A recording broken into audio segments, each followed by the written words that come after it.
Welcome back to the online audience and welcome to those joining us via YouTube, via Zoom, but also on Twitter. I would like to start this panel session on the CHAvocado with a quote which was given during our research on the Triple Nexus in practice.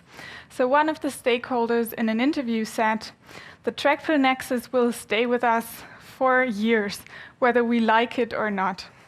So this really shows that there's really no way to not position in this debate, especially for organizations who claim to work on root causes of vulnerability and humanitarian needs.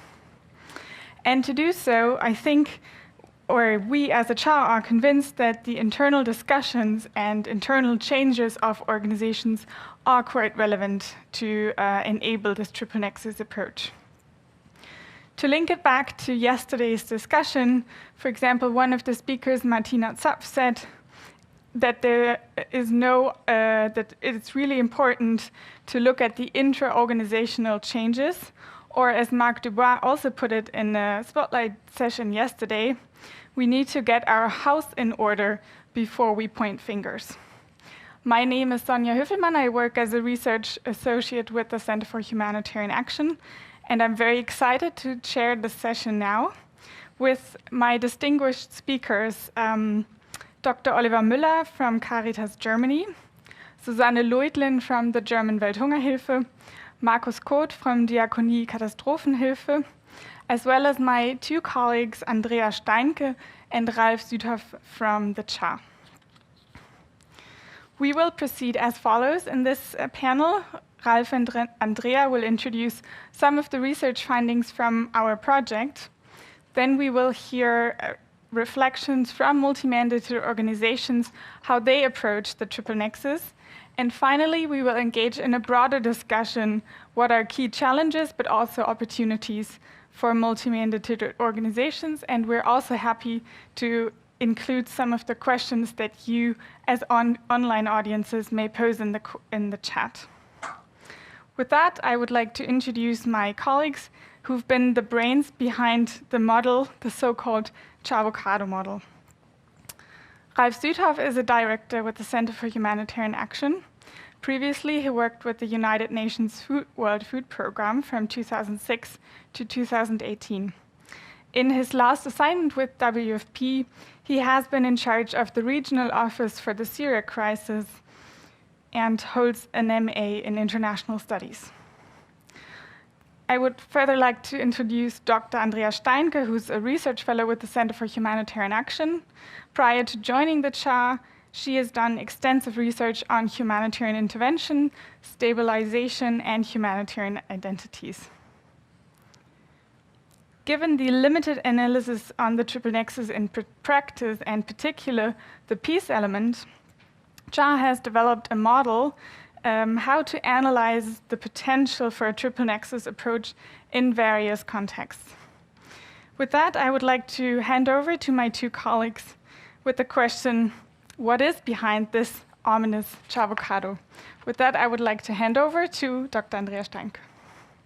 Thank you, Sonja. I'm horribly excited to finally lift the seal on our project and our model, the CHAvocado. So I would like to say that a lot of what has been articulated during the past days is supported by and actually confirms what we've been researching in the past 12 months. So if we can get the PowerPoint up, is it up?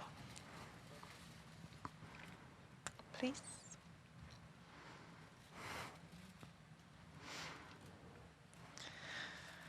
So I will just give a very brief tour because a lot of things have actually already been said. So what we have seen, or the reason why we did get engaged even more, was the certain confusion on what the peace term actually entails. So are we talking about positive conceptions of peace or negative peace, the absence of a violent conflict? Are we talking about certain measurements and activities that are just being relabeled as peace activities within the concept of the Triple Nexus? So are we basically relating to a more narrow or broader definition of peace?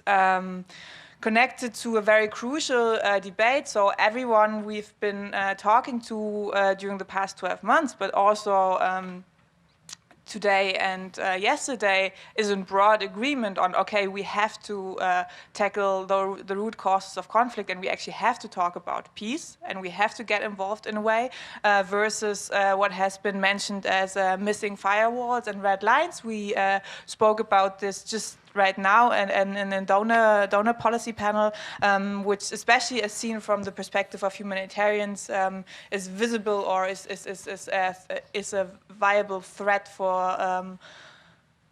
the humanitarian principles and the blurring of lines and mandates under stabilization, securitization, and peace and nexus engagement. So especially multi-mandated organizations which are involved in humanitarian as well as development matters, are faced with a very highly complex, contested and undefined triple nexus debate. There's no easy way out, as my dear colleague Sonja has just mentioned. We have to deal with it. We cannot hide under a stone and wait until this is over. So organizations do also have to address root causes of conflict. Next slide, please.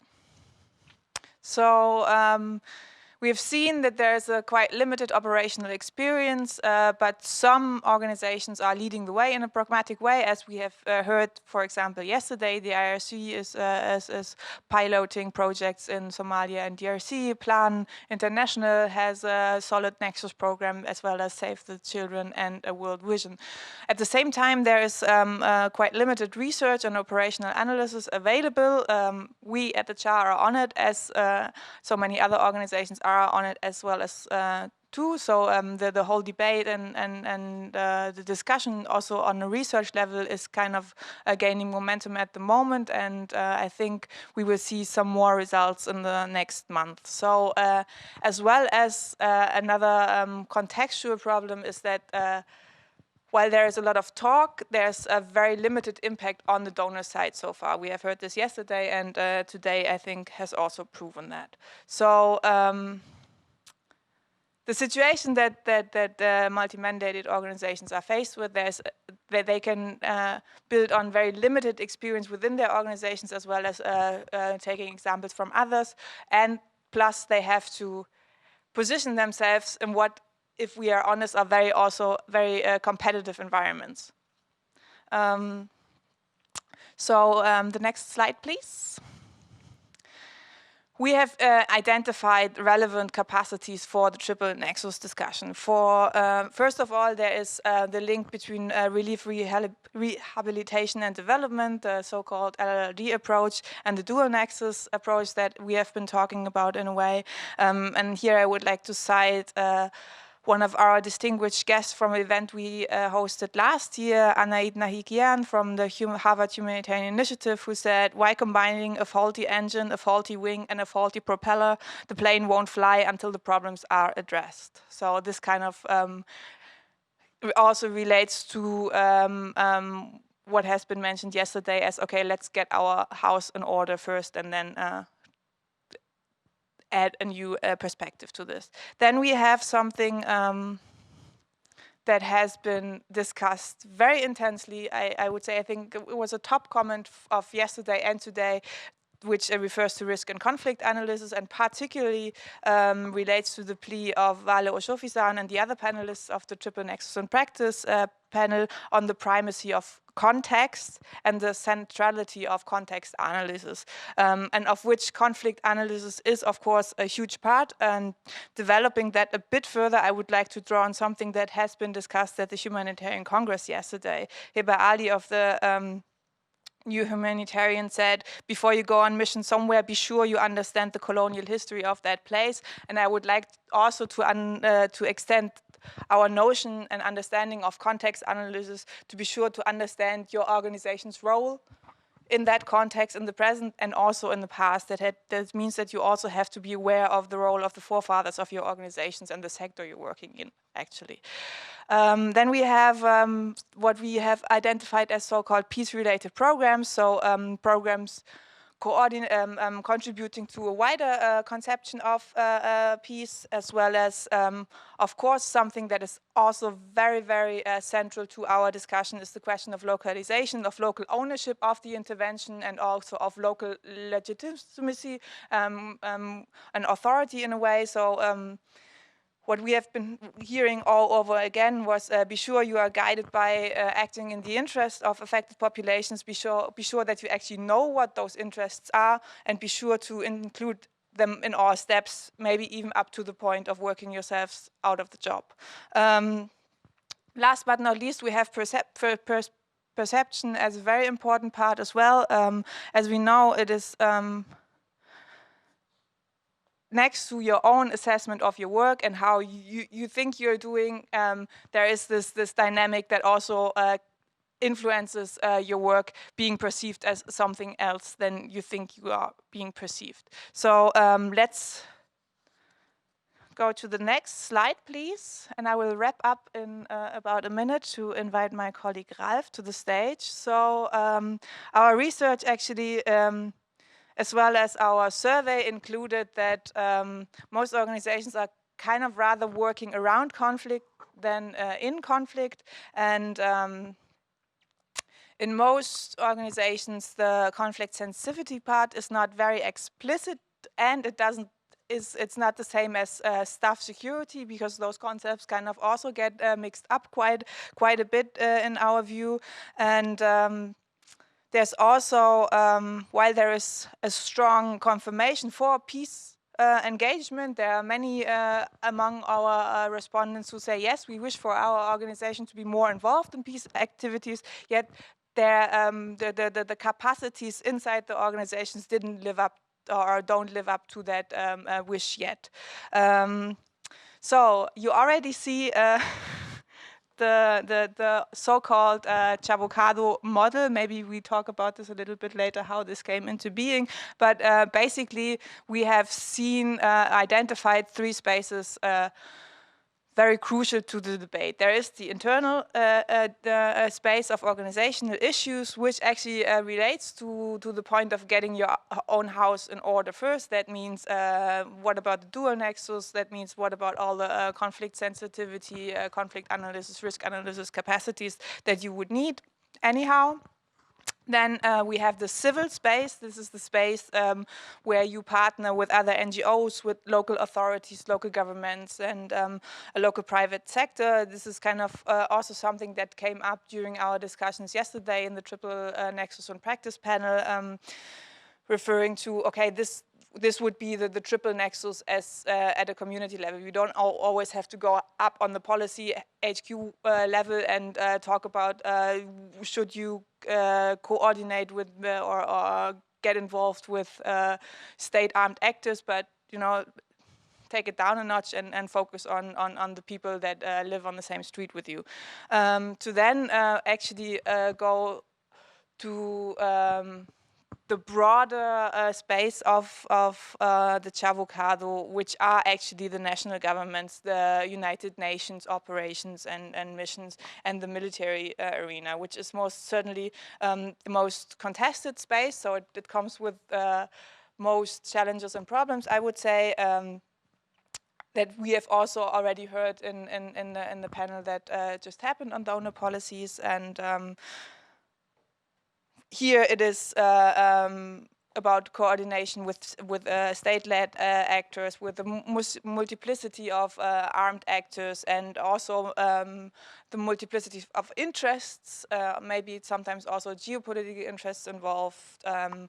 Yes, those are the three spaces, and now I would like to invite Ralf Südhoff to go a little bit deeper into the matter of those spaces and tell us more about the options that derive from that. Ralf. Thank you, Andrea. When you can't be together as a team on a stage, it's COVID time, so we had to switch roles, and we'll keep switching to ensure we have the right distance. Building off what Andrea elaborated on, that we believe it makes a lot of sense to look into these 3 spheres to analyze. We'd like to show you really only in a nutshell what we built on that, on the 3 options we see for multi-mandated organizations and how that these might be integrated in a complexer framework. Bear with us that we really only touch on it because the key goal of this session is to discuss with our guests if they learn something out of it, if that makes sense, and how their practice is. So let me quickly look with you on the next slide, where we try to outline the 3 options we see for organizations depending on their strategies, on their profiles, on their capacities, on the potential way forward. What we would like to highlight is that we see there can be a minimal triple nexus engagement for an organization. While it won't go away, there can be a very proactive strategic engagement on an international, on a global level, as well as on the local level. Or you look for a local approach, which we would frame as a criteria-based one. And I will share with you in a minute why we would frame it like that. If you take a very quick look on the next slide and on the first proposal, if we take the minimal triple engagement, this is closely linked to the sphere Andrea has outlined, to the core of the avocado. We believe, and analysis has confirmed when we talk to INGOs, when we talk to other partners, that to get your house in order is something which seems to go without saying, but something really needed to look at, as many confirmed, and also our survey confirmed that many say, well, my own organization should tap into the triple nexus, but it's poorly prepared to do so. If that's true for some organizations, at least, we believe this core approach to look to the core and to take this minimal triple nexus engagement is probably the one step almost every organization, at least as long as the multi-mandated one, needs to take. What does it mean? It means in many ways, well, look at the baseline, look at the basic issues. Do you have a streamlined conflict sensitivity in place? Do you have the capacities or the partnerships to do so? How do you perceive and how do others perceive your dual nexus approach so far on linking relief and rehabilitation and development? And if you have this in order, including do no harm, which will tell most of you a lot what that means and how demanding that can be, then it might make sense to look into a minimal approach to engage in the peace arena on a very limited level in something which we would call a civil space. Maybe if you feel like you are ready to work in conflict in an appropriate way, you can take the next step to work on conflict with partners, with non-controversial partners, with community leaders, if you can frame them like that, if maybe even local enterprises, but to engage in a civil nexus on a low-key level, which might be less sensitive and less controversial as some other engagements, but of course also giving you pretty limited room and pretty limited scope to influence something and to have an impact on the triple nexus arena in a given setting. Different approach, and some INGOs in particular follow that one already, would be on the next slide if you go beyond the pro and contras. I only touched on because we don't want to bother you too long here on the proactive strategic engagement. The opposite of focusing on your key strengths and the maximum civil space, if it's appropriate in a given setting, might be to have a proactive, very strategic engagement to say, we embrace the triple nexus. We really want to become a peace actors or really engage systematically with peace partners in the triple nexus. We have a mandate and we want to become maybe either a triple nexus organization or we partner with others, so it is part of our key programs. That would mean that you engage in this international and the global arena, that you engage with donors and you accept donor funding for all kinds of triple nexus engagements, that you have a lot of leverage on the advocacy side, engaging in all the fora where the triple nexus is discussed, and you can be surely pretty influential on that front. Having said that, to quickly touch also on the cons of that approach. Of course, it comes with all the sensitivities humanitarians especially raise about the Triple Nexus approach, the balance to have humanitarian action in a neutral, impartial way, while it's highly integrated into peace or security efforts, might get complicated. And if we look at some of the pilots and examples of INGOs already engaging in Triple Nexus projects, and you ask for a bit more details, very often you notice, well, there is a trade-off. There are risks coming with it, like, for example, working with a government only in a given country, and that one allowing you to engage in peace-related efforts in some government-controlled areas, but not really moving beyond. Might that impact your work, at least in the long run in the country? Might that impact your reputation even beyond the country as a neutral, impartial actor in other crises? Surely risks to further look at. As a third approach, we have identified, as mentioned on the next slide, the criteria-based localized approach.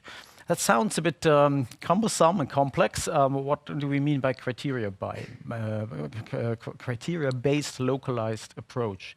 Of course, it would be the easiest solution to this whole debate to say, well, it depends. It depends on the context. If it makes sense, you have to analyze the context, and we all agree that that's true. At the same time, of course, there's also a risk to limit this debate and to limit the guidance also often requested from headquarters and corporately to say, well, we have to analyze the local context, and then we take a one-on-one decision and move in this or either way, the other way. For one, we believe this is not a sufficient answer because there are risks coming with any decision taken in any given country all over the world for the very same organization operating maybe in another conflict where it might be perceived to have sided with a conflict party, with a Western power in one conflict, and now is losing impartiality in another one to provide neutral, impartial action. And it might also come with organizational, program-wise risks, because leaving the decisions only to, for example, the local leadership of your INGO in a given country might risk that this decision is rather taken by personal backgrounds, by experiences, by comfort zones we all tend to stay in. So defining criteria why one should decide in a given context this or that way might make a lot of sense.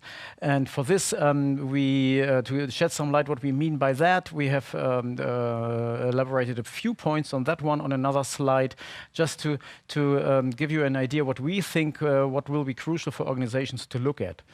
Again, it's 3 steps and linked to, if we can, yeah, exactly, that's the right slide. It's 3 steps and again linked to the CHAvocado. If we look at the core, the first step is indeed to check out in a local context if it might make sense to engage beyond just making your homework. Of course, again, the first step is to make sure, do you have a decent LRD approach already up and running? Do you have local partnerships to engage in the peace arena and to expand your Nexus approach even? Do you have conflict analyzers already in place to make sure you know what you are doing in this conflict setting?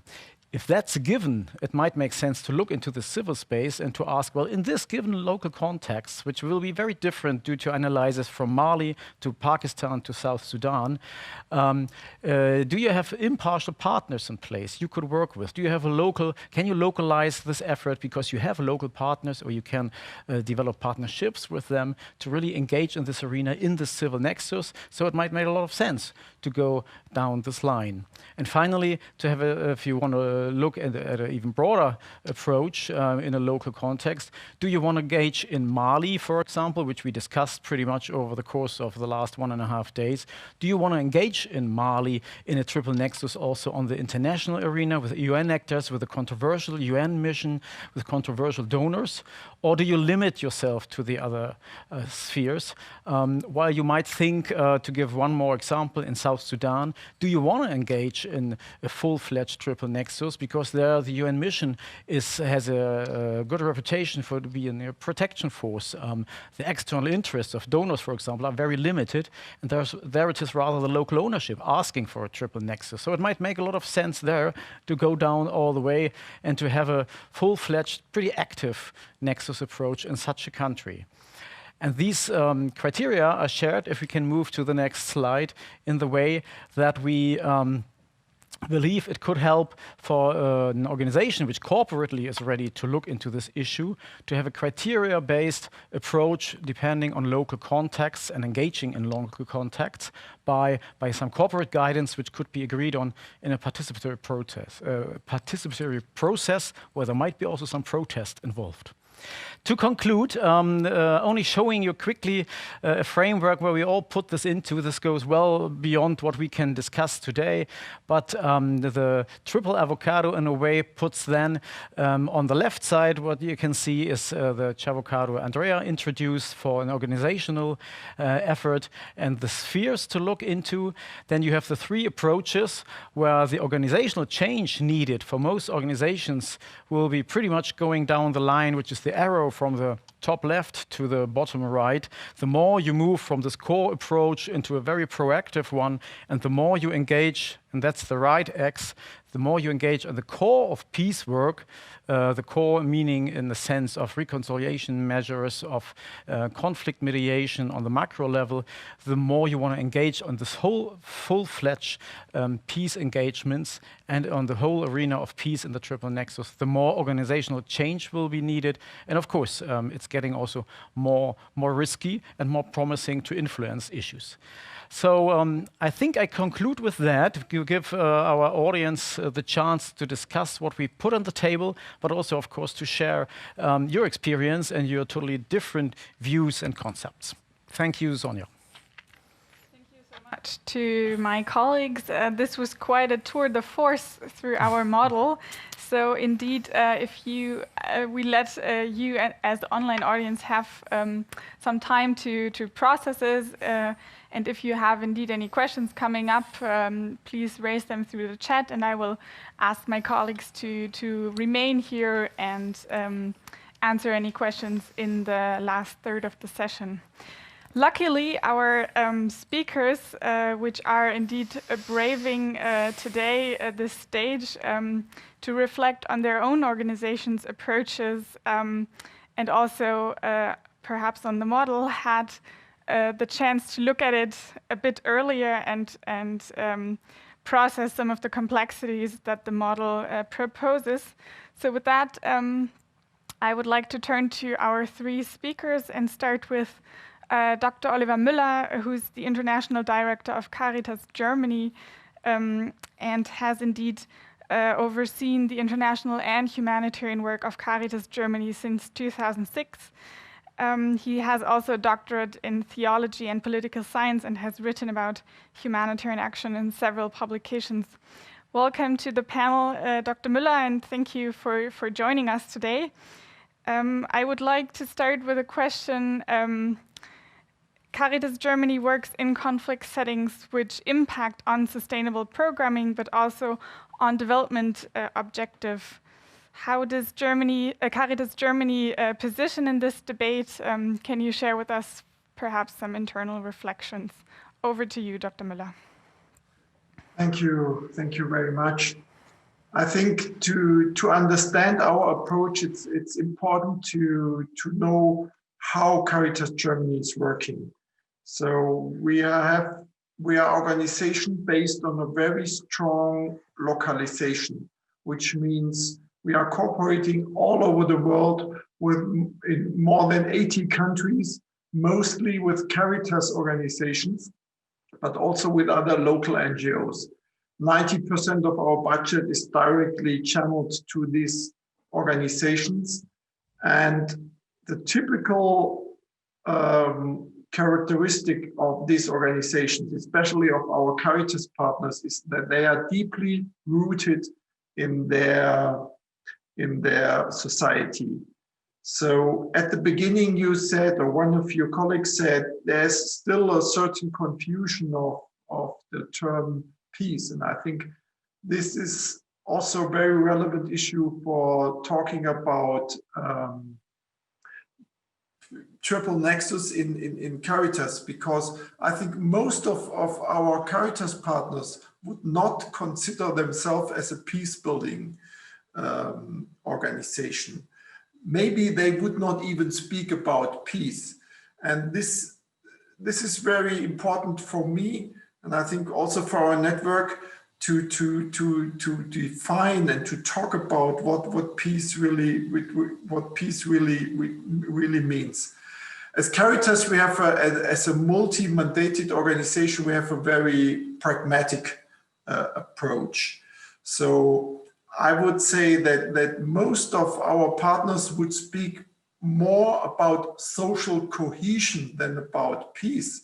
But at the end, it's really peace building what they are doing. And we trying to include that into our programs. For this reason, I'm really grateful and I really appreciate this CHAvocado matrix, which is a great reminder for NGOs to see in which way we are already able to include this Triple Nexus challenges into our daily work. As Caritas, I would position ourselves somewhere in the middle of your matrix. As I said, as a pragmatic organization, trying to have a high sensitivity for humanitarian issues and also for peace issues. The main thing for us is to get access to people who are in need of humanitarian assistance. And then as a multi-mandate organization, we are dealing with local partners who are, as I said, who are really rooted in their society and have a good understanding of peace issues. Let me take a concrete example. Colombia, for example, where Caritas Colombia, as part of the Colombian Catholic Church, has been providing assistance for the victims of the bloody conflict for decades. Yeah? And through this engagement, it was possible to strengthen the civil society and the rural communities at the same time. And they became a trustworthy actor in peace negotiations, because all parties may, on one hand, the FARC rebels, but also the government side, recognized the impartiality and the neutrality of Caritas in this sense. And Caritas tried to include this peace building into the activities. Or let me take another example to make it more concrete what Triple Nexus could mean for a multi-mandated organization like Caritas. This is from the DRC, South region of South Kivu. I think most of you know about the massive violent conflicts there, which led to displacement of thousands of people. Our partner Caritas Uvira has been working for decades there, and we helped them, we supported them to bring humanitarian help to the people, to food, to bridge the gap to the first harvest for the newly displaced people, to give them new seeds, to give them agricultural items, but also to strengthen the self-organization of the community. And due to lots of different measures and the deep or the well-recognized position of Caritas, it was able, or we were able to avoid lootings, to avoid illegal taxation of the harvest by the militia, by the government, and also to convince 4,000 former displaced households to bring solidarity to 1,000 newly displaced households, to help them and to integrate them. And I think this is really a concrete prevention of conflict. I doubt if our local partners would speak about Triple Nexus, maybe not, but I think this is a good example how to include that into our daily work. yeah, with these two concrete examples, I would stop now and go back to you. Thank you so much, Dr. Müller, for these insights and also for the practical example. I think these really help understand the complexity of the debate. I would just have a quick follow-up to you. If you indeed, as you just outlined, if your partners already do this while not using the jargon per se, but indeed work on social cohesion or other aspects that could be interpreted as peace, contributing to peace. Do you also see a risk to your more humanitarian mandate that Caritas Germany has? That's the one question. And the other, if you could also reflect if this poses new challenges also for desk officers working in Germany, that they need to diversify their profiles to be an effective counterpart to the local organizations. With that, I'd like to hand back to you. Of course, we are highly dependent on our local partners in which way they include this peace aspect in programs. All in all, I don't see in our daily work real tensions with our humanitarian mandate, and this humanitarian mandate is dominating our work. I have clearly to state that. So this is the beginning of everything, and then the linking with development is quite important. And of course, according to the position of our partner organization, the peace building. We have, of course, also some partners in some countries which are quite weak in this sense, and they don't have the power, maybe not, nor the courage to become active.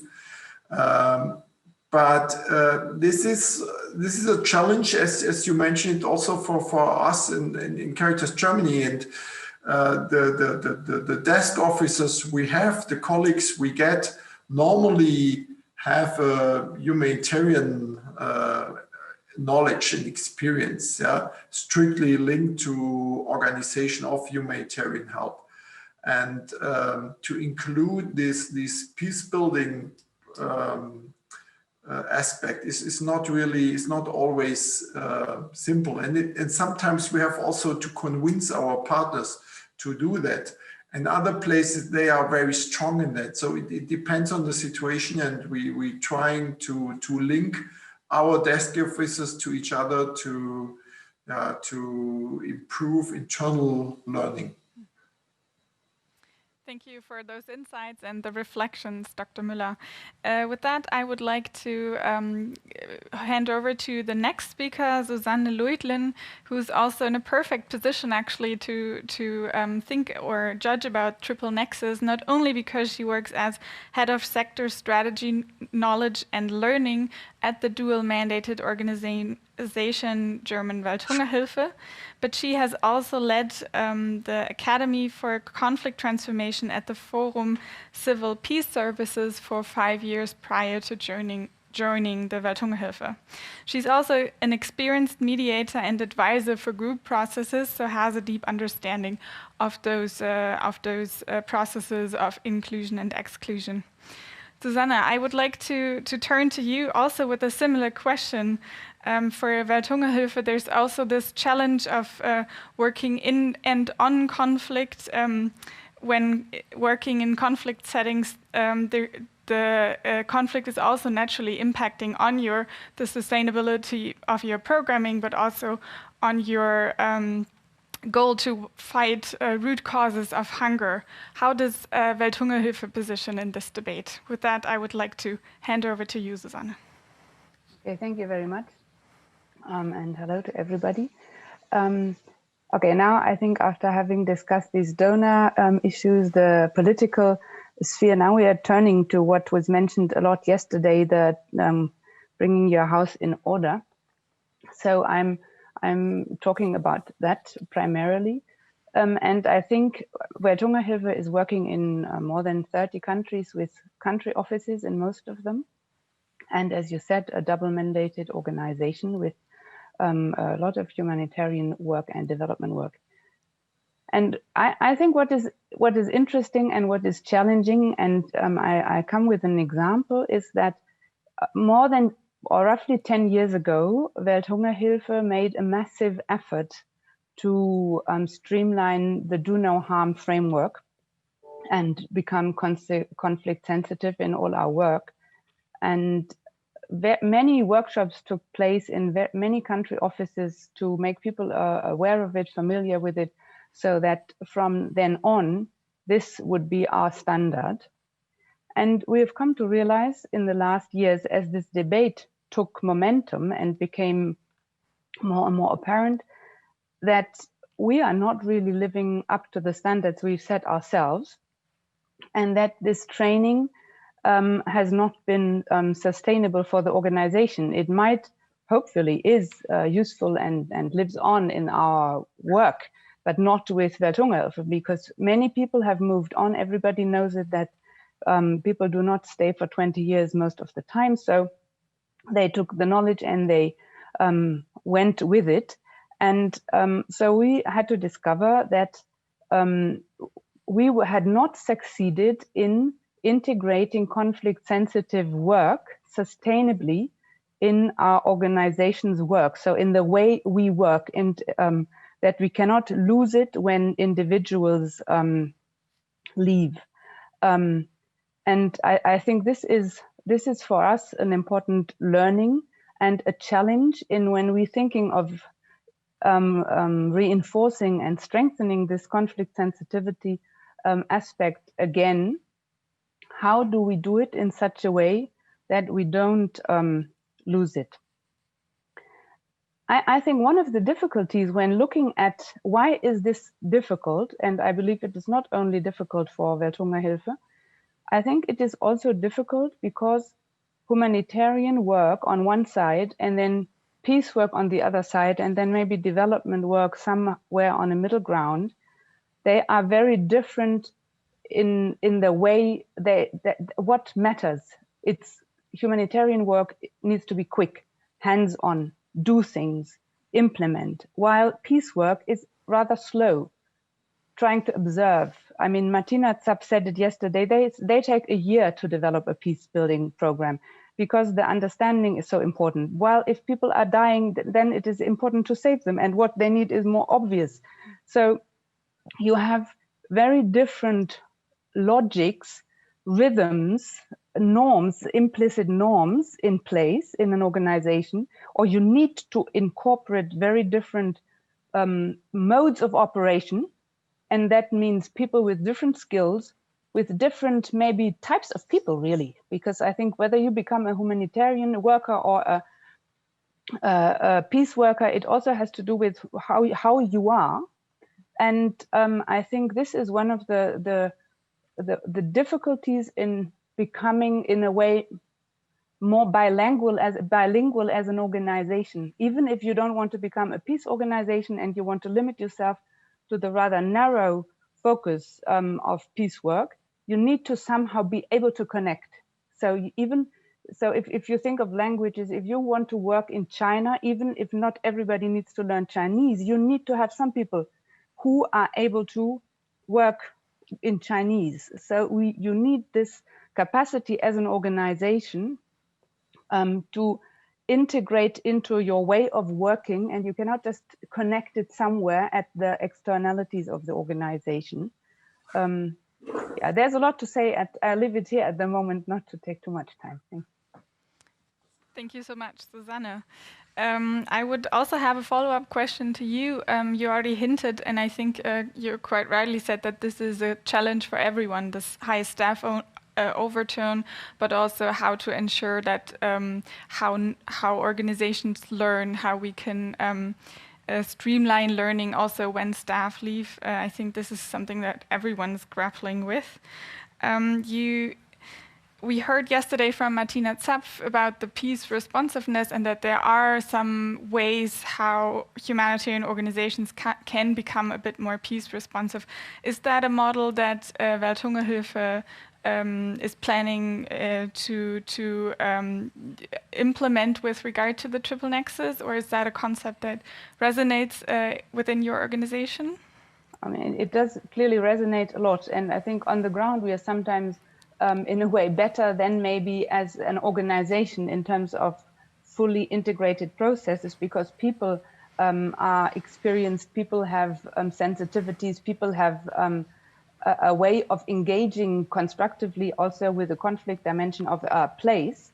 And when we now started more this debate on the Triple Nexus in the organization, there was a huge response. Everybody feels the urgent need to become better at it.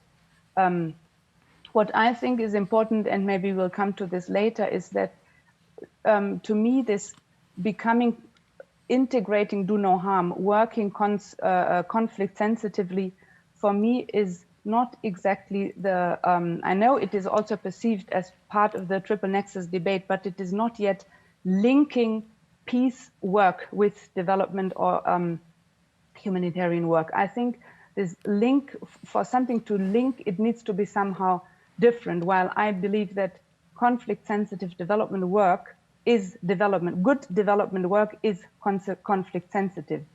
If we want to link it to peace work, I think we have to think of an element of work in which the conflict, the difficult relationships of communities, societies, and actors become the theme of the work, different from maybe water or nutrition or livelihoods. So this, I think it sometimes is not helpful to always put the working in conflict, which means working conflict sensitively, and the working on conflict in one. Great, thank you so much. With this, I would like to turn to the last speaker of this round. Markus Koth is a Syria coordinator for Diakonie, Katastrophenhilfe, as well as for Bread for the World, Brot für die Welt. And he's basically a dual nexus person, given his staff profile, because he, in his role, his particular focus is on the Triple Nexus and improving his organization's activities by linking in-house expertise on humanitarian action, development work, and civil conflict transformation. Markus has also worked for German and international NGOs in the humanitarian and development field for over 10 years, among them in duty stations like Haiti, the Philippines, and Lebanon. Welcome to the panel, Markus. Your two-hatted role must be quite challenging at times, I imagine. On the one hand, linking the two houses of the Protestant agency, but also firewalling, for example, humanitarian traditions, humanitarian principles of the Diakonie. Can you share a little bit about your internal discussions within your organization? With that, I'd like to hand over to you, Markus. Sure, thank you. I have to start with an apology. So there's construction work going on in the apartment below us. Funnily, it's the apartment of my colleague from Bread for the World. So much about in-house coordination. So if you hear something hammering, please bear with me. We talk to them and hope it's not going to bother. Sure. And I would also like to briefly start explaining a little bit more about DKH, Diakonie, Katastrophenhilfe, and Bread for the World. Two organizations that merged in 2012. One, DKH, being then the humanitarian arm, and Bread for the World, then focusing on development, human rights, and on peace work. And I'm kind of, the idea of me and my role is to be the living double nexus, like you said, and I'm hoping and aiming to get the triple nexus. And for us, we see the humanitarian principles as our guiding principles in the humanitarian work, of course, and we are very keen about following them, and they are guiding us because they are the reasons and the principles that giving us the access to the people in need, and of course the acceptance of the stakeholders. At the same time, that doesn't stop us from speaking out against violations of international humanitarian law. We very much focus on reminding conflict parties to accept the humanitarian law, and of course to do everything in their power to stop fighting and suffering of people and alleviate the populations from this suffering. And on the other side, we are an organization which is very much working with local partners, very much comparable to what Dr. Müller said, what Caritas does. So for decades, we have been following a local partner approach, meaning that we are not implementing ourselves, but we are implementing through a local partner organization. And that positions us very nicely, I feel, in this discussion, and gives a lot of opportunities, as many church partners, we are a faith-based organization, many church partners we are working with have this acceptance in their societies and can take the role of brokers for peace. At the same time, of course, it's also can be a little tricky, as neutrality of partners can also be challenged here and there, especially in long conflicts which are already going on for many years. And that's what we are talking about when we are looking at the Triple Nexus, how we can work in these contexts, because there might be then bias and maybe even grew up in the conflict. So yesterday in your presentation, if I recall correctly, the average time the conflicts are currently running is 25 years. So we can imagine, what that makes with people growing up in these contexts. So from this perspective, for us, it is extremely important then also to work on capacity development of our local partners, to make sure that they understand us, our background, our thinking, the humanitarian principles, but also to choose and pick the right partners, because then the right picking of the right partners, it's a lot of, it bears a lot of importance for us and the outcome then at the end of the day of the work. At the same time, was mentioned before, selection of staff is something that also is key from my point of view, because you really need to have people on the ground working with the partners who understand the context, like Susanne was nicely saying, that speak the right language in the real sense of the word, but also understand the context, and that is another tricky thing. But I also believe, for us as a humanitarian organization, the humanitarian principles are not so much at stake, because we have even, I'm talking about maybe two organizations, DKH and Bread for the World, but at the same time, we are not really two different organizations, but we see ourselves as like one organization.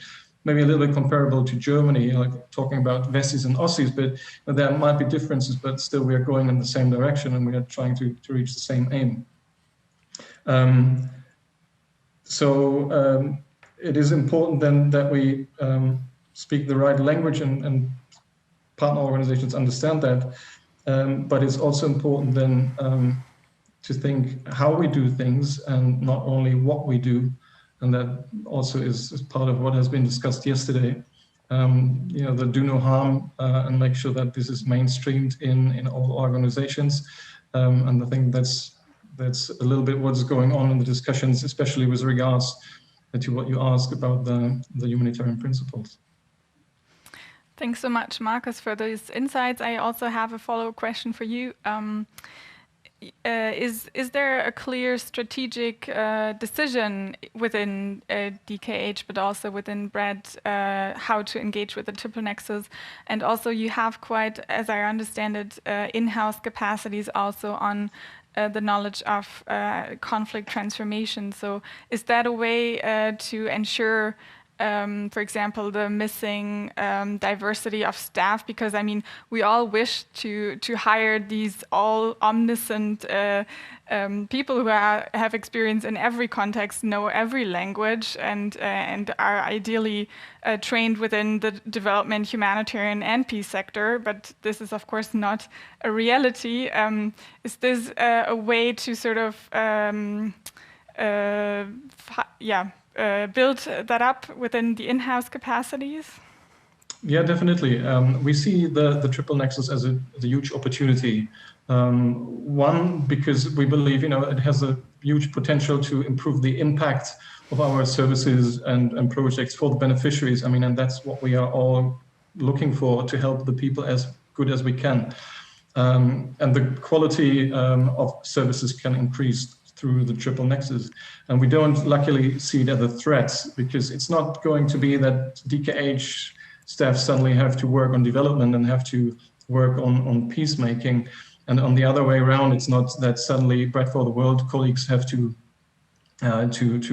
work on humanitarian aid. Instead, we have already the link between humanitarian and development, the double nexus, which is working quite well, maybe a little bit more anecdotal. And now we are really trying to systemize it and put a strong system in it, and trying to institutionalize it. It made its way into the new strategy of 2021 until 25.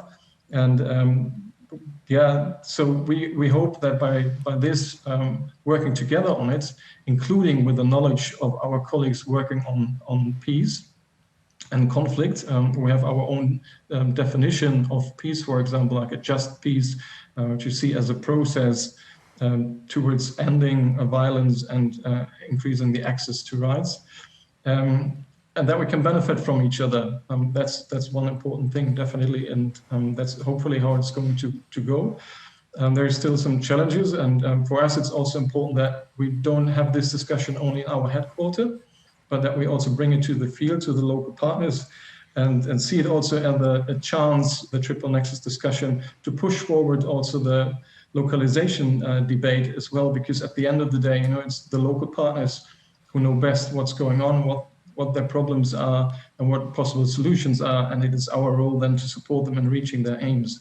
I think that's our hopefully approach, what we're working on.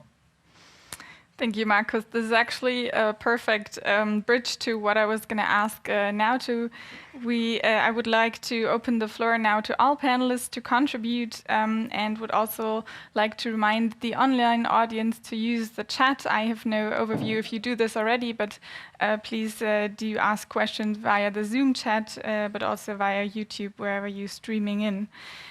We will address those in a minute.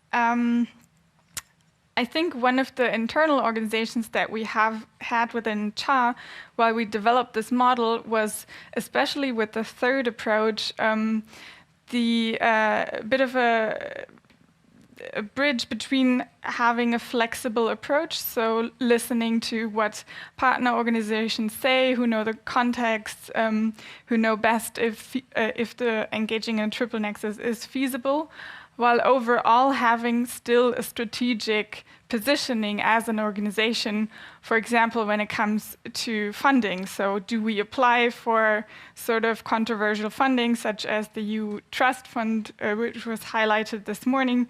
So I think this there's quite a balance that needs to be held between having a very localized approach, which yet builds on overall decisions which sort of form a strategy in this regard. Perhaps with that, I would like to open to all panelists if they have any reflections on this from their experiences. So maybe if I could, if you don't mind, just continue a little bit, because it's nicely linking to what I've been saying. Sure. It's really, I believe it's really very positive that we have it in our strategy, because that makes it a little bit more binding. And we also saw the questionnaire that you were showing yesterday or even today, saying, okay, the discussion is mainly going on still about the triple nexus within the humanitarian space and less in the development space and the peace sector. And I believe in-house in our organizations, my organizations, it is a little bit the same. So there is a lot of work still to be done, so that people don't have any concerns, that everyone really understands what we're talking about. I mean, we are still meeting, and there's so many events trying to figure out and trying to make clear what the triple nexus really is. And to have it then in a huge organization of several hundred people, plus then the field offices, plus then the local partners, that's a huge effort.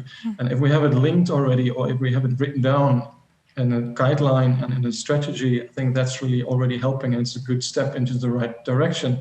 And also repeating what has been said already several times, I believe it's bringing us a little bit closer to the point of having our house ready, as it was said now, and then we can do the next step, and then we can try and go for a pilot and see how it then works once we really try to implement it. Thank you. Yeah, over to you, Susanne. Yeah, thank you. Well, I think I can also link to it easily, and Welthungerhilfe also has this aspect in the new strategy, which has, it seems, the same, will have the same lifespan. And we are planning to, well, look back at what we did before, but also putting together an internal sort of project to develop what we mean by it exactly and how to implement it. The localization is, of course, also an important element, and we are having with partners a project on localization, which is already ongoing. Again, I would like to come back to this differentiation I made earlier, and here maybe I sometimes maybe haven't understood the avocado already fully, but I don't see it reflected there yet, that the difference between working in conflict, and I think Welthungerhilfe cannot exclude any level, be it the meso, macro, or micro level, when it comes to working conflict sensitively, which can also mean speaking to a variety of actors. But what we think we won't do is engage in conflicts that are mainly rooted, or not maybe rooted, but happening on the macro level. We don't see ourselves as mediators on the Syria crisis or anything like that. But we do want to expand our scope of work from working in conflict to working on conflict. But here we think it makes most sense to do it where conflicts are closely related to the work we do. So resource conflicts could be such things, and where communities we are working with are engaged in conflict, herders, farmers, etc., these type of things, on a local level. This is something that we think we can be doing, and people are already doing it at some point, but not in a very guided way. So this is the type of framework, or these are the initial aspects of such a framework, and we will elaborate it further, and we are in the process of setting up the process to do that. Yeah, so to that point. Thank you. And Dr. Müller also has something to add. Over to you. Yeah, I would like to reflect one question raised in the chat, and somebody's asking, how do you make sure that your partners, for example, churches, are not part of conflict or taking side in conflict? And I think this is a very important question, because as a faith-based organization, peace and reconciliation is part of our DNA, or must be part of our DNA. Of course, we have to see that not 100% of our faith-based partners really share our vision and our mission and the same understanding of peace building. So we have to check that very, very well, and we have to see whether we are really able to move forward. And these faith-based local organizations offer us excellent opportunities sometimes to get in contact with other partners. For example, I think the recent encyclica of Pope Francis, based on a dialogue with a Muslim leader, is really will be helpful for us to get in contact also with Muslim leaders in such countries, and to be recognized as a serious actor in peace building. On the other side, I see more need for acceptance for peace building measures from the side of our donors, private donors, who expect us mainly to do normal, in their understanding, normal, concrete humanitarian help, but also from the government. I think more freedom, more non-earmarked means, financial means, would be most welcome.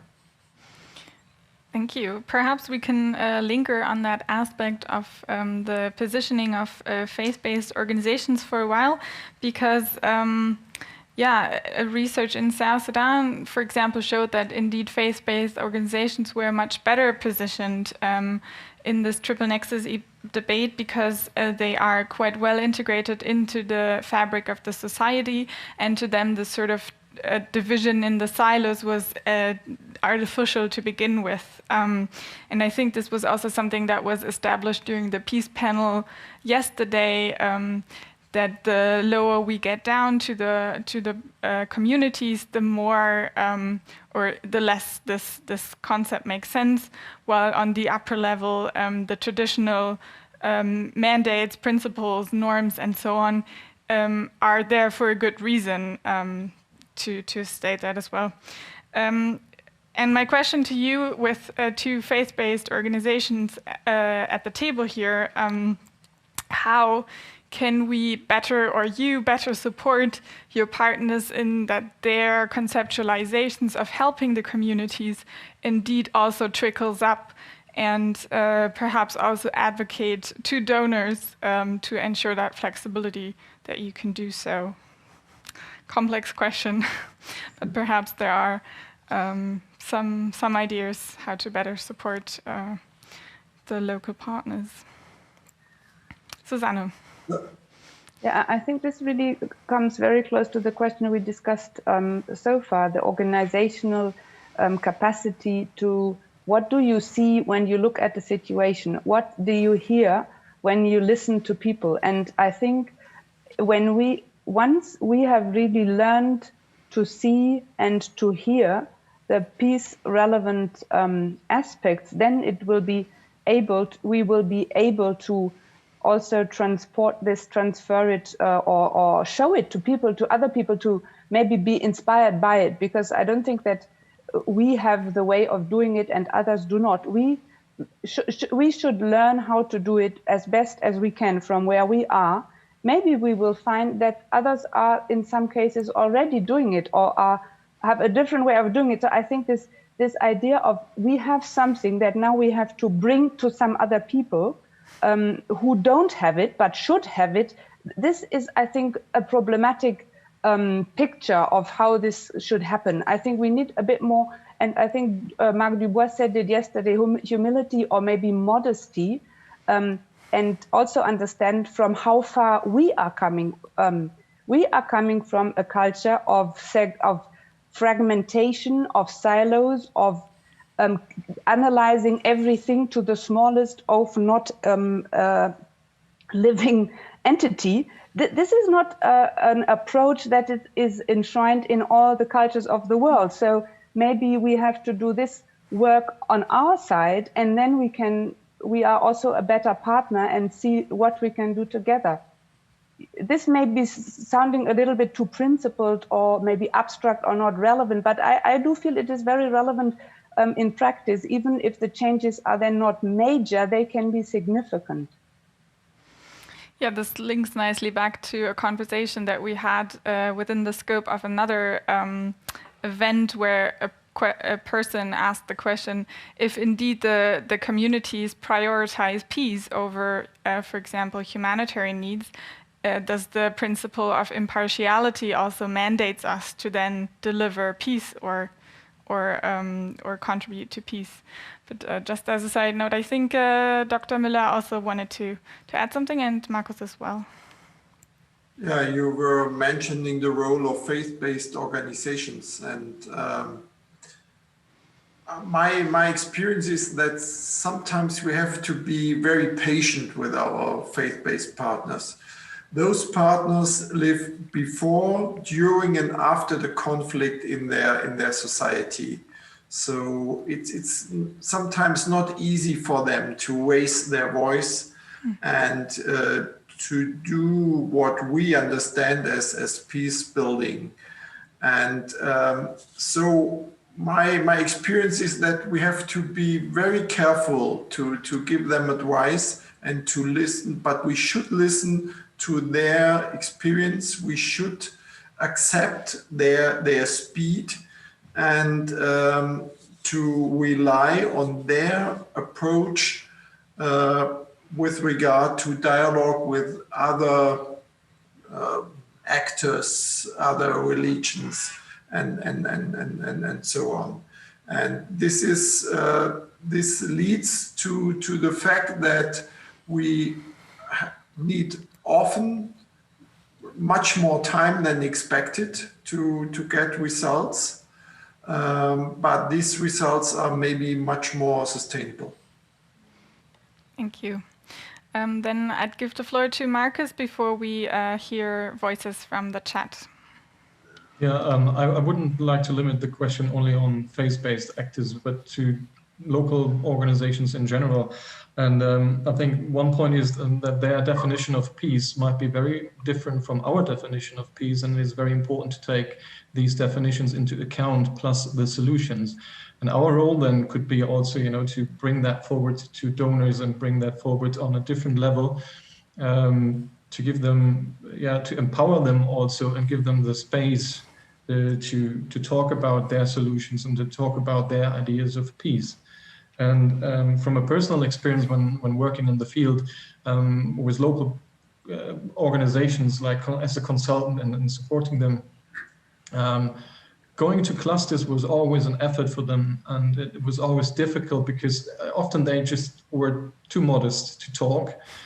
They were overwhelmed then by the often Western, have been here, have been there, I know it all people who were just then over the place and talking, while then the people who maybe had the solution were just sitting there and not brave enough or a little bit too modest to talk. I think that's another role, like trying to support an advocacy and trying to support them and be there if they need us and to speak out on their behalf as well. Thank you. With that, I would like to ask my colleague Darina, who's been monitoring the chat for me, to come to the stage, and here she is. Darina, what's been going on in the chat? Thank you, Sonja, and thank you for having the opportunity to have quite a couple of minutes to address the chat, because again, there has been some very interesting inputs. So I have 3 complexes. Let me start with the first one, which is directly follow-up questions on the CHAvocado. So first of all, Salif Nimaga is asking, could you elaborate on the distinction between a proactive and a criteria-based approach to the Triple Nexus? Because this line seems to be blurry, and any proactive approach will also be based on criteria, isn't it? Secondly, Salif Nimaga is asking, how would you conceptualize and operationalize the Triple Nexus for multi-mandated UN agencies, as it is obvious that you had NGOs in your mind first and foremost here. And also following up on the CHAvocado, Patrick Kamadi from Humanitarian is asking, he fully sees the need for this CHAvocado model, but the CHAvocado model also needs to consider the aspects of having and speaking the several languages of the different silos that the Triple Nexus is addressing. So this is more or less a comment that he is giving to you. So maybe you can elaborate a little bit more on that. And then we've been also talking about risk analysis. So would you like to, Mabara would like to know, to which extent risk analysis is integrated in your model, starting from internally understanding red lines, but also to define more proactively how to engage in the other spheres. And the last question concerning the CHAvocado model is posed by Damian Vinco, sorry for the spelling mistake, who would like to know, with the CHAvocado, we have a nice approach to implement a Triple Nexus. So the next step would be, for sure, also to measure if the Triple Nexus is effective and works well. So how would you measure the Triple Nexus, actually? So with that, I give the floor over to you and the panel. Thank you so much, Darina. I would actually like to hand over to the colleagues who also presented. Perhaps, Ralf, you would like to elaborate the first two questions on the criteria-based versus proactive approach, as well as the operationalization for UN agencies. Over to you. Thank you, and many thanks to the chat and the audience. Really very interesting, very good questions, I believe, in the chat and on the model, because you really touch on the issues we've discussed when developing it as well. To take it straight forward, on the three approaches, indeed, of course, there are gray areas in many ways, and many more ways, I would even say, than raised in the chat. If we take this example of the proactive versus a locally based approach, from our view, from our idea, the proactive strategic engagement would be one with a corporate decision to say, well, if we have a mandate to fight root causes of poverty, of hunger, of emergencies, and we have also to fight the root causes of conflict. Because if today 80% of humanitarian aid is provided in conflicts, if we work more and more in conflict settings, we also need to work on the conflicts. Like Welthungerhilfe is not only handing out food, but dealing with agriculture farmers to make small-scale farmers feed their families themselves, etc., etc. So if a root cause of poverty or hunger is not only drought these days, but also conflict, we need to become a player in the conflict scene, either by, and that could be a corporate strategic proactive decision, to establish capacities in the capitals, in the headquarters on peace, to have peace experts, and to have somebody who is dealing with it decentralized in a very systematic way. To make it pretty concrete, what the difference would be to a locally based approach, even if both of them, of course, would be based on criteria. The criteria to decide if you engage in a setting would be based on many more facets and criteria, as we try to outline a bit in the beginning. For example, we did 3 country studies, and I think the best examples, most opposite ones, have been indeed Mali and South Sudan. If you take a proactive approach, a global strategic proactive approach, you most likely would probably engage in Mali in the Triple Nexus efforts. You would deal with the UN mission. You would try to engage in the way that your humanitarian action is linked in some ways to the security side, to the efforts to stabilize the country, etc., etc. The opposite approach, and if you work with a 3-step model on the criteria, if you should engage in Mali in this local context, would highlight rather, well, there are so many external issues involved. There are so limited local requests for engaging in a triple nexus because indeed many actors told us they feel dominated by external interest. They see this triple nexus as biased for rather external policy issues versus peace objectives in country. You would probably decide, no, that's not, even if we would be able to engage, it's not the right setting, while in South Sudan it makes lots of sense that we will engage and that we do deal with it as an organization. So I hope that these 2 examples makes it a bit clearer, but happy also to follow up in the chat. Very quickly on the second question, another, of course, gray area. What about UN organizations? Is this only about INGOs? Indeed, from my view, from our view, this is a gray area in various sense. We needed to distinguish, of course, these spheres, but not necessarily the actors are always one-to-one the same. If you take the civil actors as well, you have community leaders, which often makes a lot of sense, and it's very legitimate to work with them, to cooperate with them, versus maybe a state-led nexus with a government as conflict of party, etc. Of course, you will also have settings where this community leader is basically very much linked to the national levels. So this is a gray area. But if you look into the civil space and you can identify really fairly independent civil actors, community leaders who are really rooted in the community, local enterprises who are independent and not run by some government affiliates, etc., you will have interesting civil actors to deal with.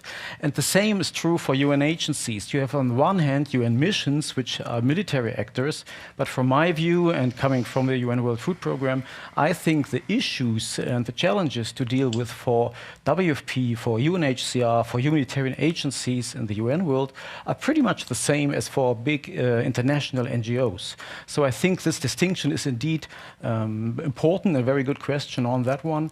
And it's more about humanitarian actors, UN actors on the operational side versus military actors, UN missions and fora where the Triple Nexus is discussed. So I hope that makes it a bit clearer and would leave it with that. Thank you so much, Ralf. For the other two aspects, and I asked my colleague Andrea to the stage to be rather short on these ones. There was a question on the languages of silos, how they are reflected in the matrix. There was also a question on risk analysis as well as measurement. Very comprehensive and complex issue. Despite that, please be brief. I will do my best to try to be brief and concise at the same time. I would like to start actually with a question on risk analysis, and on this point I really want to make sure that this is something that belongs to the core of what we have designated as the avocado. This is something that is in the category of get your own house in order before doing anything else. And I believe it's Mena from RCF who has posted this question, in having in mind that, okay, if we decide to go to pursue a proactive approach, of course, risk analysis is even more important for this specific aspect than everything else. So yes, this has to be in place, especially for those areas that Ralf has also mentioned at just before, when it comes to coordinating with contested military actors in regions like the Sahel, and basically what we have been talking about yesterday on civil military coordination.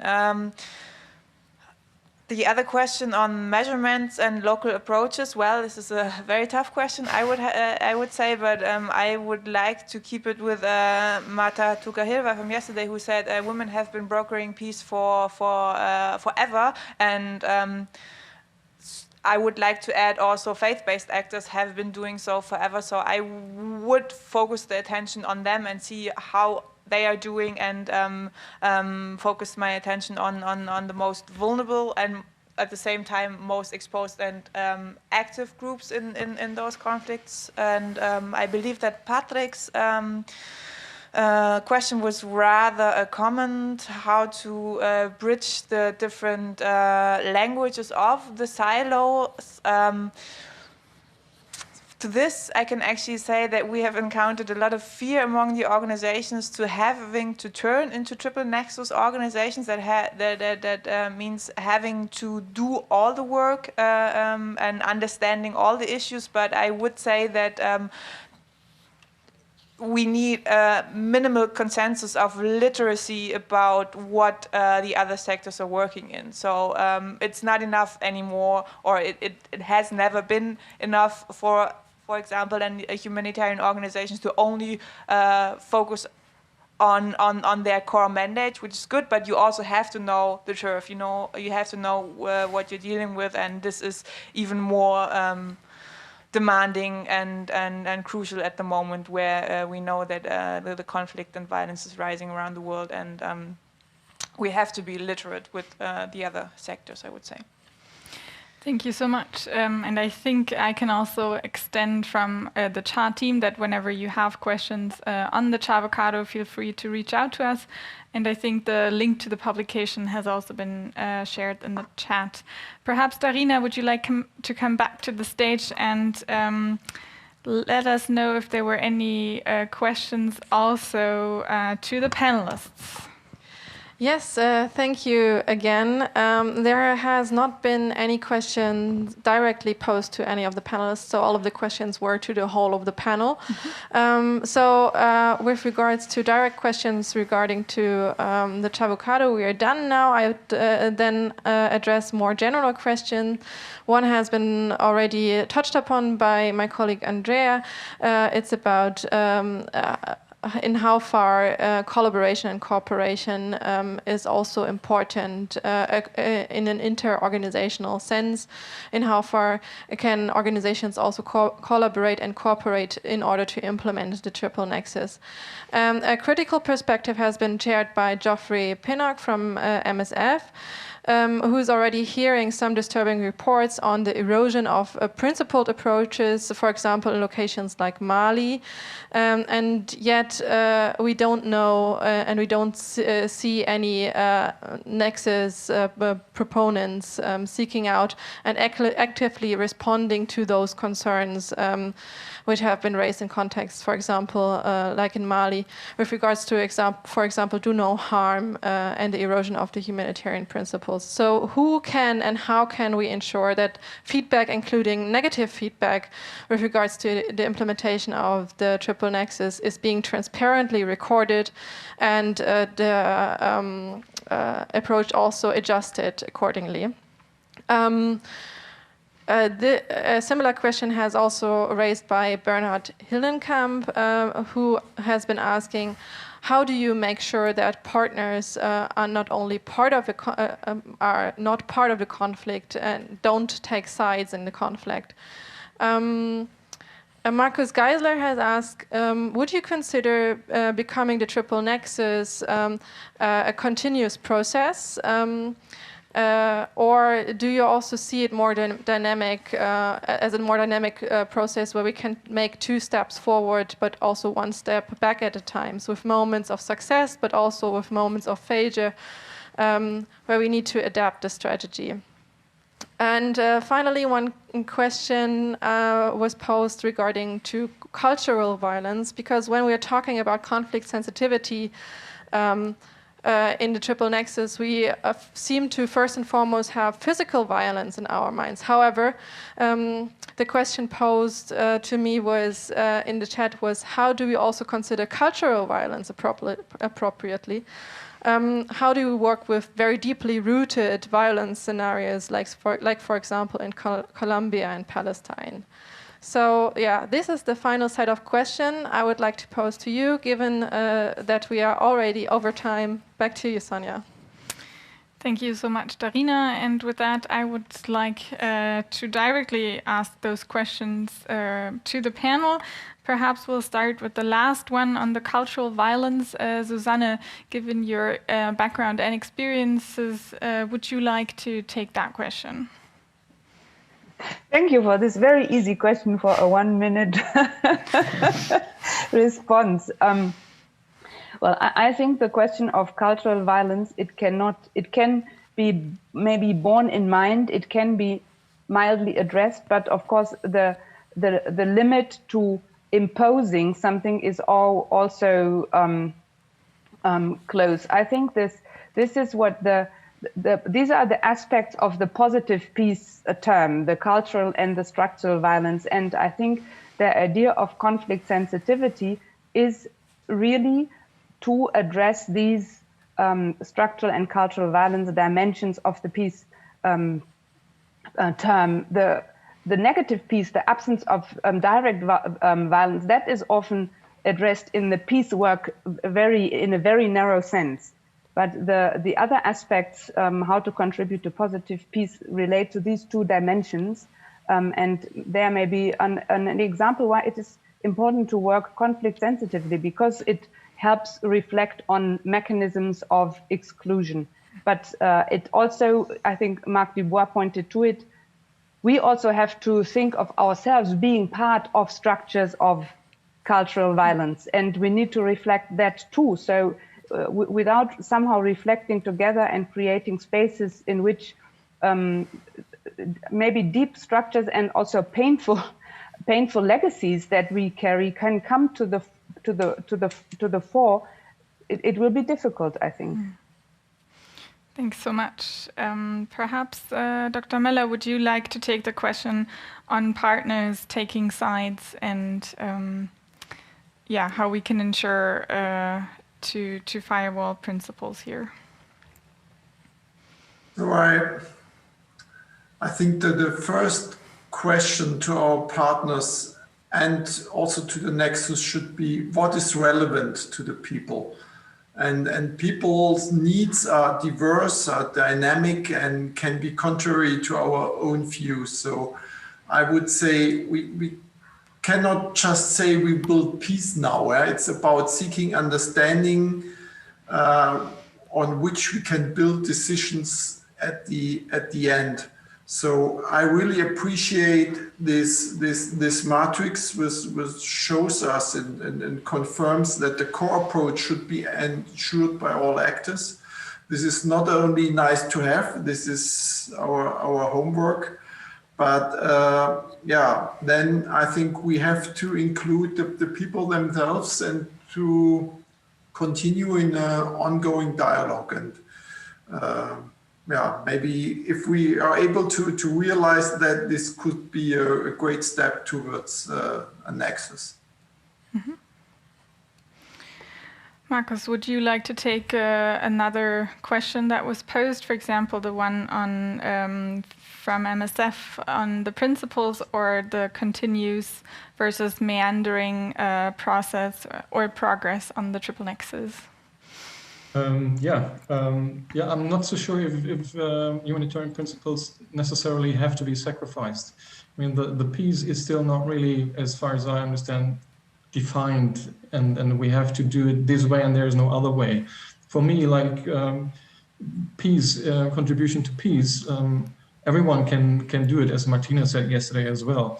If we have like scarce resources and we do disaster risk management and help people take care of the scarce resources together, that for me is like conflict prevention. That is like helping people and making sure there is no conflict.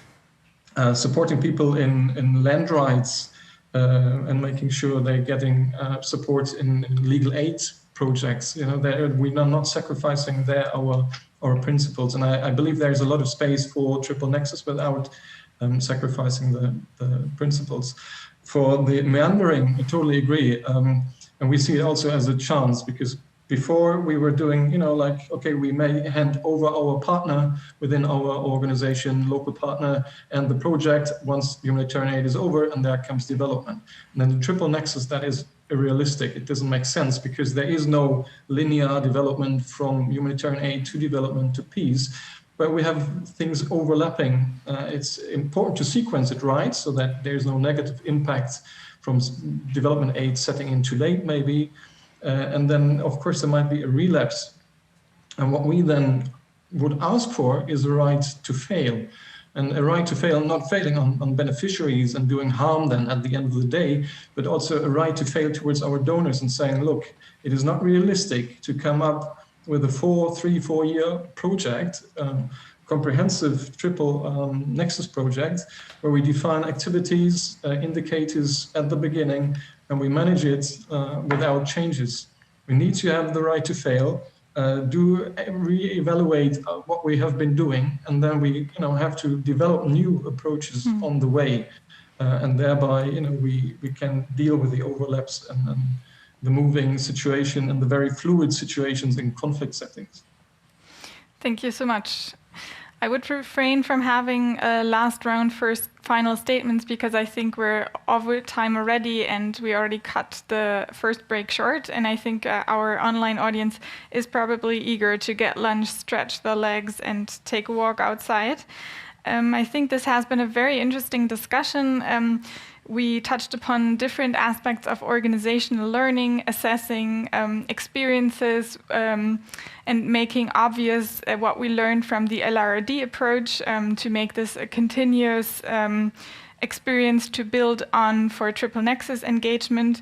We have also revisited organizational learning, how to ensure in our environment of high staff overturn that we ensure that the organizational knowledge is not lost. We have also touched upon issues like diversifying staff profiles and making sure that inter-organizational linkages are there to ensure a knowledge flow. We have also talked about supporting partners in their pace, not imposing our ideas and concepts, and making sure that their contextual knowledge and their experiences lead the way and also lead the programs that they implement. We also have touched upon key challenges with regard to intra-organizational change, even for organizations who have two departments, development and also a humanitarian department, but also inter-organizational exchange. So, for example, in consortia or also supporting exchange on a country level. To me, I leave actually this session with quite a positive outlook, because I think if one of the outcomes of the Triple Nexus debate is to have a renewed focus on conflict sensitivity and ensure that our programs really do no harm, that they don't exacerbate conflicting tendencies, then I think to me this is already a success. With that, I would like to close this session. Thanks to our panelists. I hope you have a thunderous applause from those listening in from their computers. And we will now take a break and resume at, I think, 2 p.m. European time. With that, thank you and goodbye.